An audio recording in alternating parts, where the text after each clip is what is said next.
What happens when a royal guest completely loses control on live television and turns a simple interview into a public relations nightmare? Well, buckle up, because what unfolded between Prince Harry and Savannah Guthrie on the Today Show was nothing short of explosive.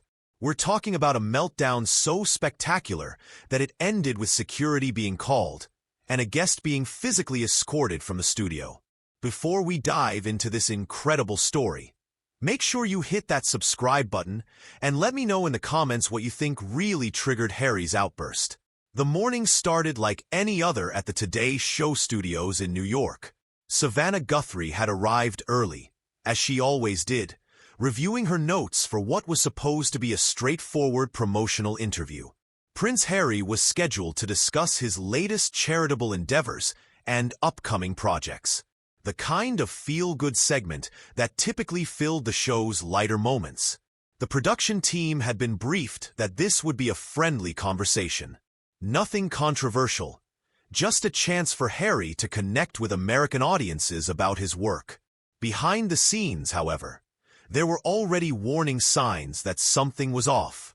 Harry had arrived at the studio nearly 30 minutes late, which immediately put the production schedule behind.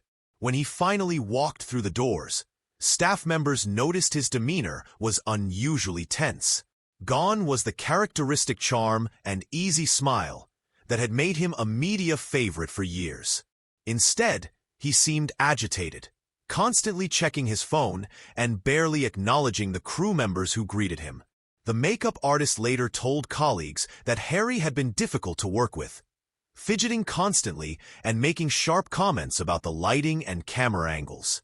He complained that the chair wasn't positioned correctly, that the background looked cheap, and that the entire setup was beneath his standards.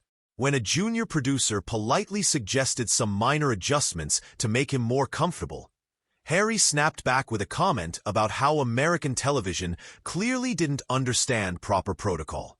Savannah, meanwhile, was completely unaware of the brewing storm. She had always maintained professional relationships with her guests regardless of their status or background, and she approached this interview with her usual thorough preparation. She had researched Harry's recent activities, prepared thoughtful questions about his charitable work, and even included some lighter topics about his life in California that she thought would resonate with viewers. As the cameras prepared to roll, the tension in the studio was palpable to anyone paying attention. Harry sat rigidly in his chair, his jaw clenched, and his hands gripping the armrests. The usual pre-in banter that helps guests relax was met with one-word responses. When Savannah tried to make a joke about the early morning start time, Harry's forced smile lasted barely a second before his expression returned to stone-cold seriousness. The interview began smoothly enough with Savannah's warm introduction, and Harry managing to pull together some semblance of his public persona. But those who knew him well would have noticed the subtle signs of irritation. The way his voice carried a slight edge even when discussing topics he was supposedly passionate about. His answers were shorter than usual, lacking the enthusiasm and personal anecdotes that typically made his interviews engaging. When Savannah asked about his adjustment to American life, something that should have been an easy positive question, Harry's response was surprisingly defensive. He spoke about the challenges of being constantly scrutinized, about how difficult it was to build a new life when people were always watching and judging. There was an underlying bitterness in his tone that caught Savannah off guard, though she maintained her professional composure. The first real crack in Harry's facade appeared when Savannah brought up his family's support for his new ventures.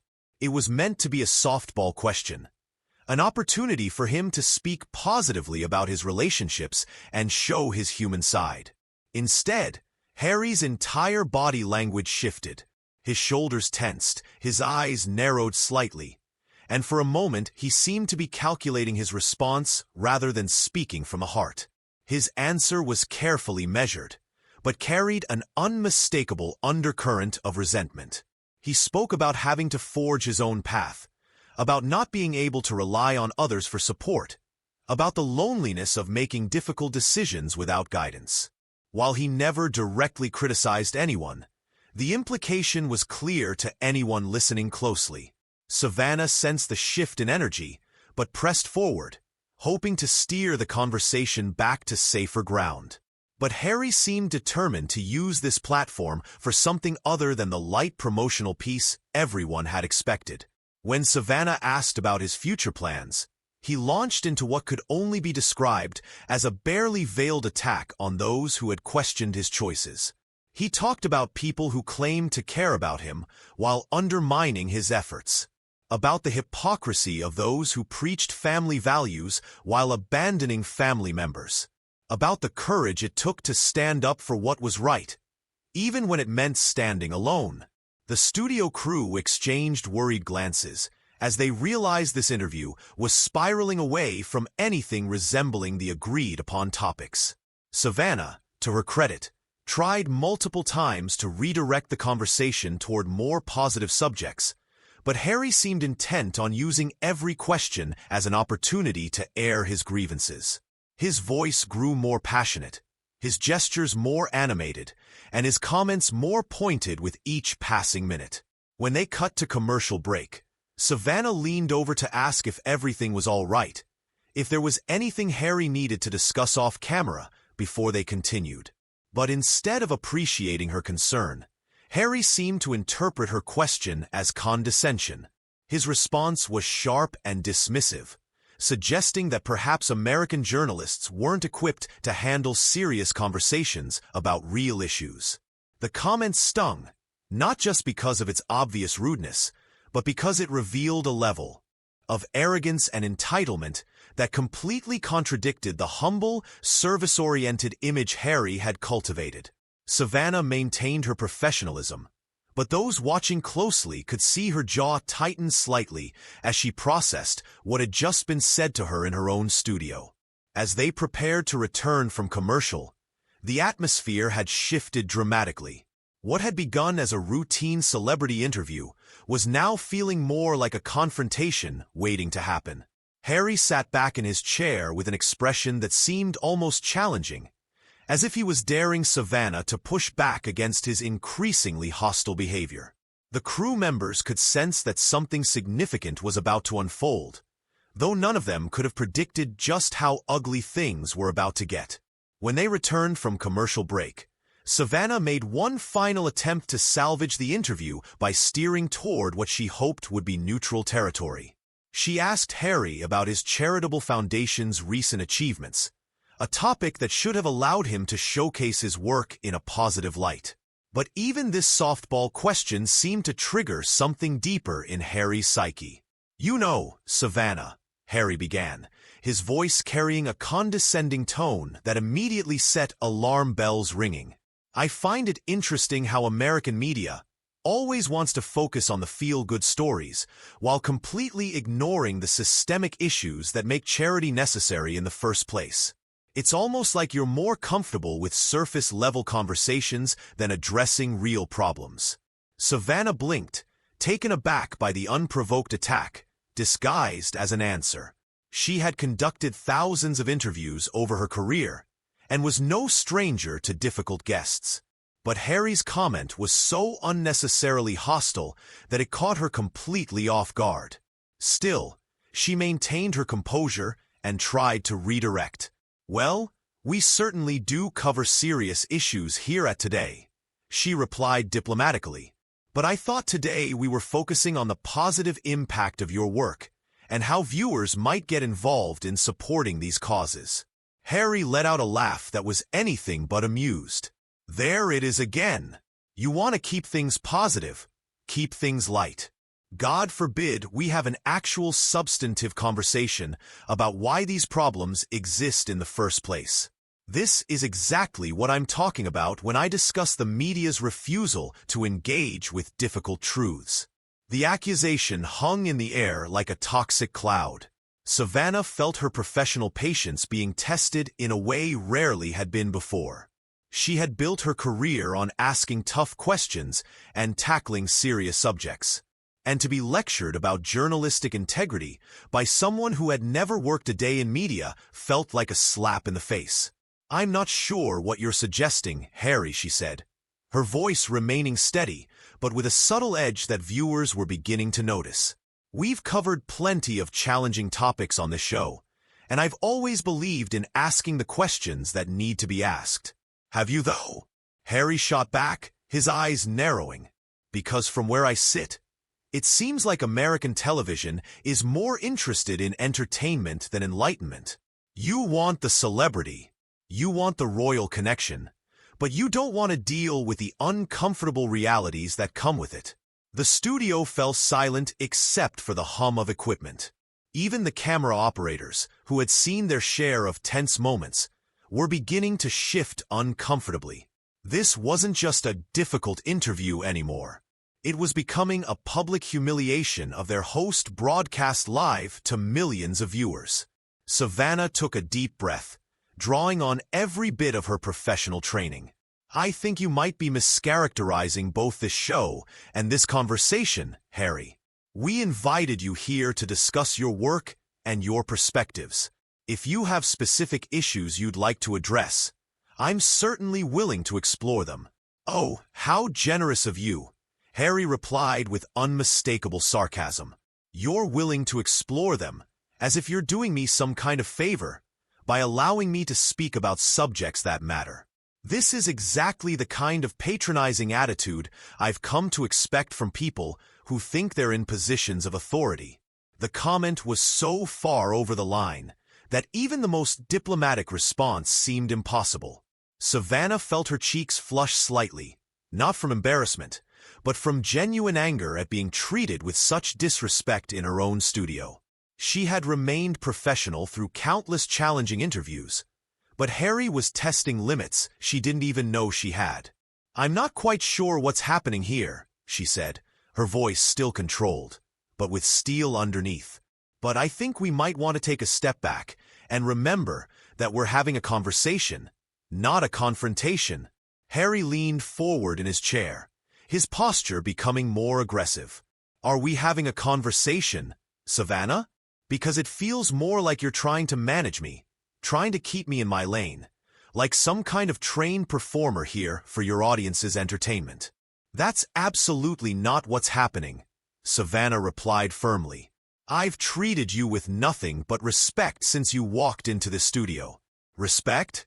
Harry's voice rose slightly, causing the audio technicians to adjust their levels.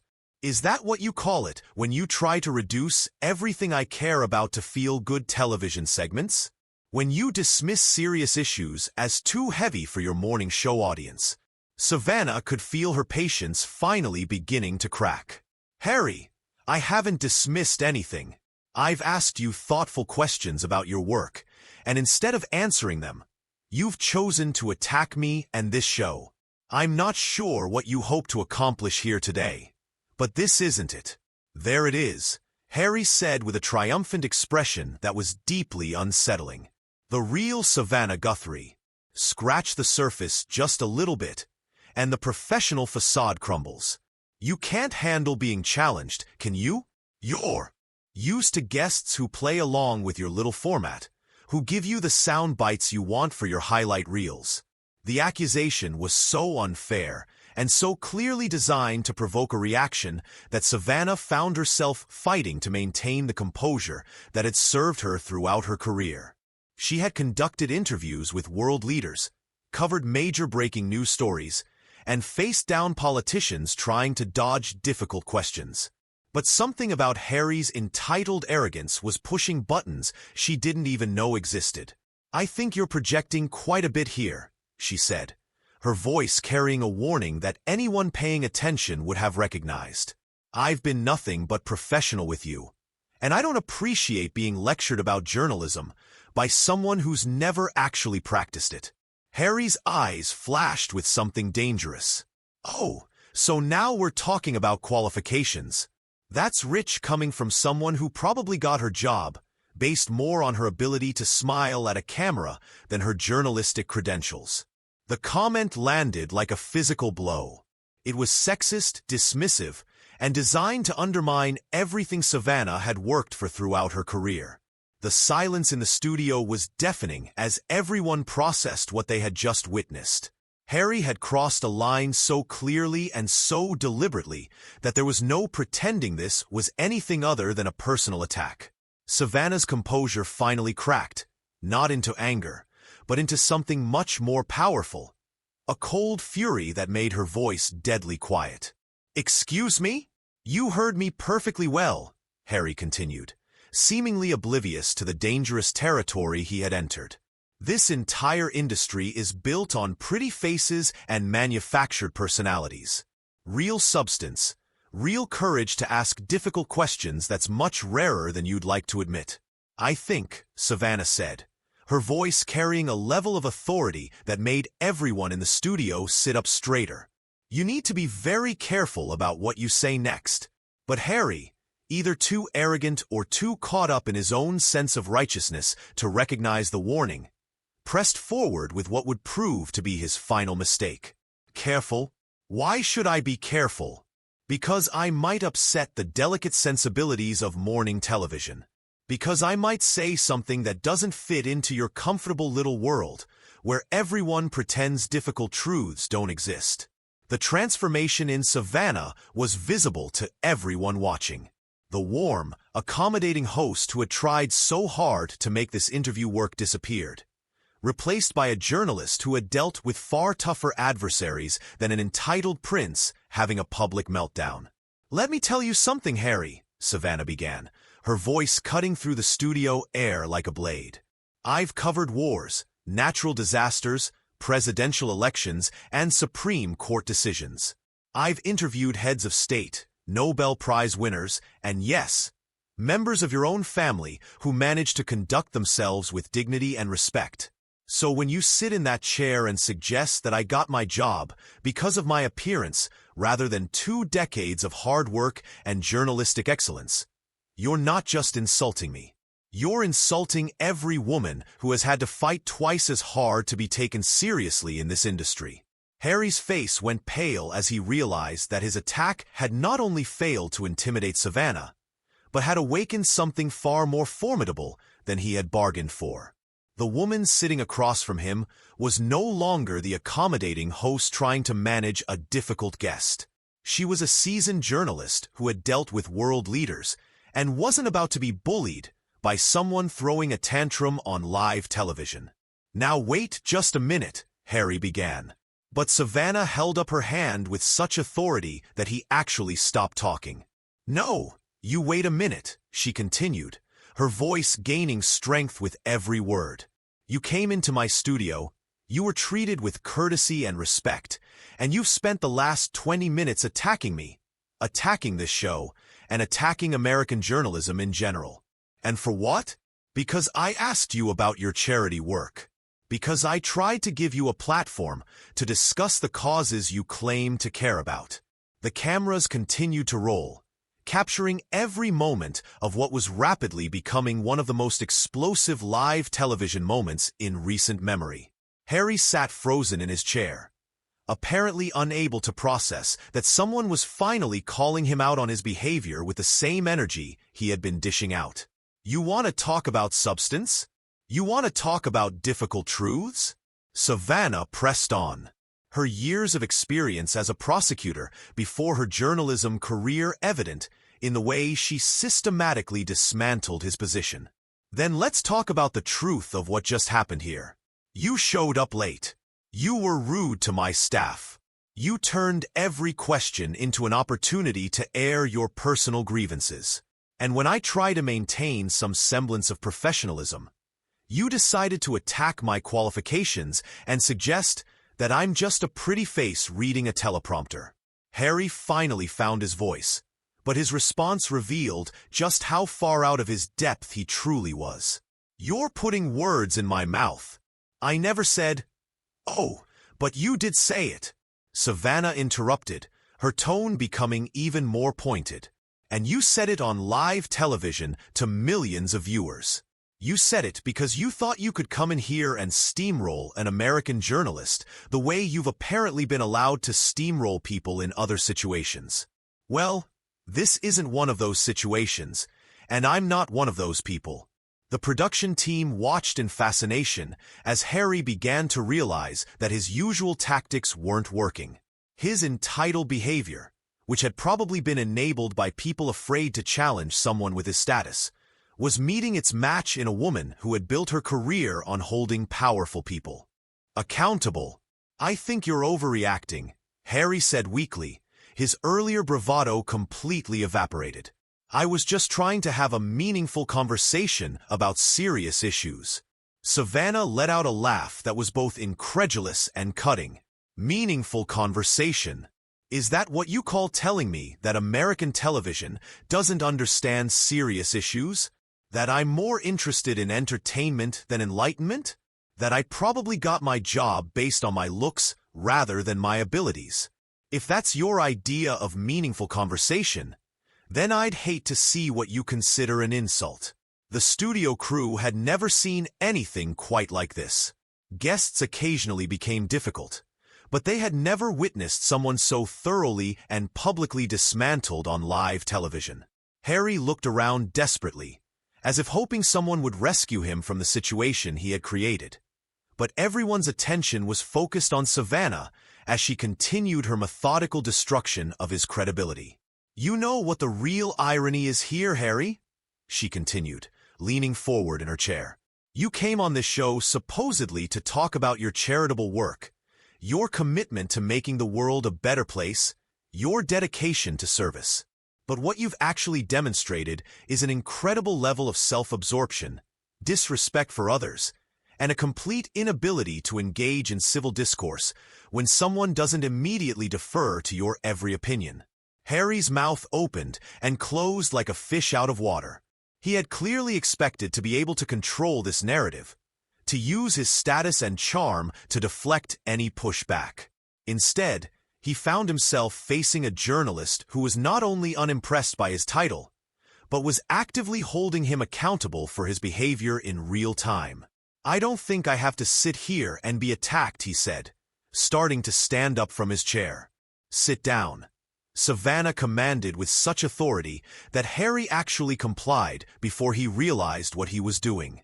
"You started this conversation by attacking me and this show. You don't get to play the victim now that someone is finally responding to your behavior with the same energy you brought to this studio." The power dynamic had shifted so completely that even Harry seemed stunned by the transformation. The entitled prince, who had walked into the studio expecting differential treatment, was now being dressed down by a journalist who had clearly had enough of his nonsense. Furthermore, Savannah continued, "If you think this represents how Americans respond to being bullied, you've seriously misjudged the situation. We don't bow and scrape to people just because they have titles. We judge people by their actions, their character, and their ability to treat others with respect. And by those standards, your performance here today has been absolutely disgraceful." Harry made one final attempt to regain control of the situation. "I think perhaps we should end this interview now. This clearly isn't going the way either of us intended." "Oh no," Savannah replied with a smile that didn't reach her eyes. "You wanted a meaningful conversation about difficult truths. Remember, you wanted substance instead of surface-level pleasantries. Well, here's a difficult truth for you. Your behavior today has been that of a spoiled, entitled brat who thinks his title gives him the right to treat people however he pleases. And here's another truth. That kind of behavior might be tolerated wherever you come from, but it's not acceptable here." The silence that followed was deafening. Harry sat in his chair, looking like he had been physically struck, while Savannah maintained her composure with the satisfaction of someone who had finally said what needed to be said. The camera operators continued filming, knowing they were capturing television history. Finally, Harry stood up again, this time with more determination. "I don't have to listen to this," he said, removing his microphone. "You're absolutely right," Savannah agreed. "You don't have to listen to it, but you did have to hear it, and so did everyone watching. Security will escort you out." As if on cue, 2 security guards appeared at the edge of the set. Harry looked around the studio one more time, perhaps hoping someone would intervene on his behalf, but found only the faces of crew members who had witnessed his behavior firsthand. His exit was swift and without dignity, leaving Savannah alone at the interview desk. She turned to face the camera directly, her composure completely restored. Well, folks, that's certainly not how we planned to spend this segment of the show. But sometimes journalism means holding people accountable for their words and actions regardless of their status or position. We'll be right back after this break with the weather forecast. What happened in that studio became the most talked about television moment of the year. A perfect example of what occurs when entitled behavior meets professional accountability. Make sure to subscribe for more incredible stories like this one, and let me know in the comments. Do you think Savannah went too far, or did Harry get exactly what he deserved?